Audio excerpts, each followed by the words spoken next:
Сәлем достар, менің YouTube арнама қош келдіңіздер. Бүгін сіздермен үй жағдайында өте жұмсақ әрі өте дәмді өзбек ұлтының нанын пісіріп үйренеміз. Видеоны соңына дейін көріп, лайк басып, пікір қалдыруды ұмытпаңыздар.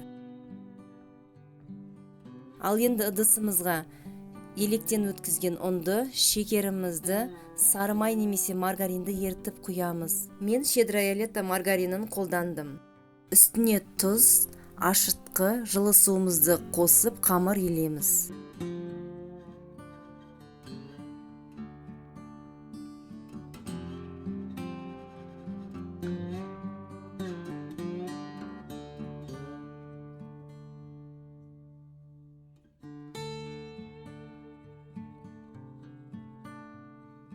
Қамырымыздың бетін жауып, жылы жерге көтерілгенше қойып қоямыз. Міне қамырымыз көтеріліп шықты. Енді оны ыдысынан алып 8 бөлікке бөліп аламыз.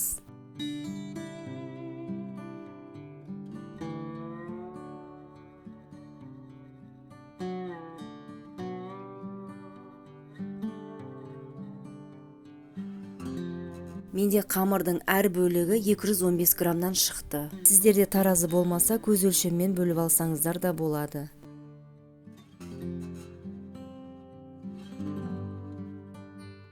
Енді қамырларымызды домалақтап, пергаменттің үстіне орналастырамыз.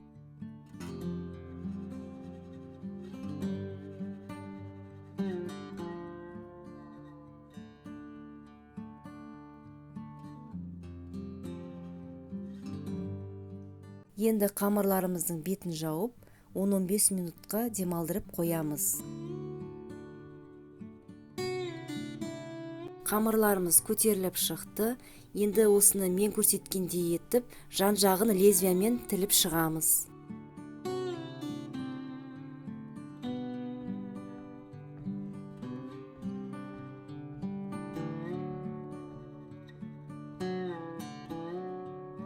Ортасын қолымызбен басып шығамыз.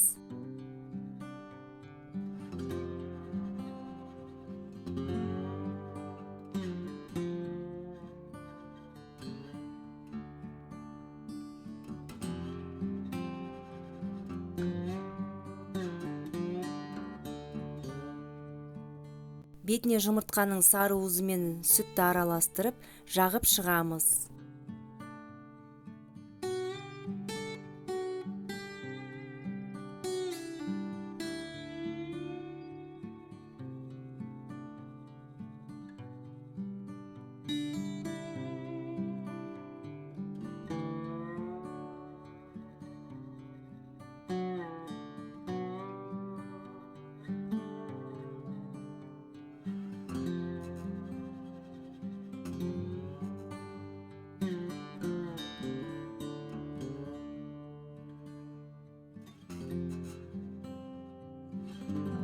Енді ортасын тесіп шығамыз.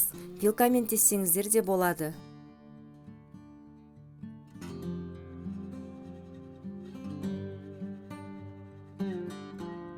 Бетіне қалауларыңыз бойынша кунжут сепсеңіздер болады. Нандарымызды алдын ала қыздырылған 200 градус пеште 15-20 минутқа салып аламыз. Нандарымыз дайын, осылай қызарып әдемі болып шығады. Ең бастысы, бұл нандар бірнеше күнге дейін жұмсақ болып тұрады. Міндетті түрде жасап көруге кеңес беремін. Видеом ұнап жатса лайк басып, пікір қалдыруды ұмытпаңыздар. Менімен болғандарыңызға рахмет. Қош сау болыңыздар.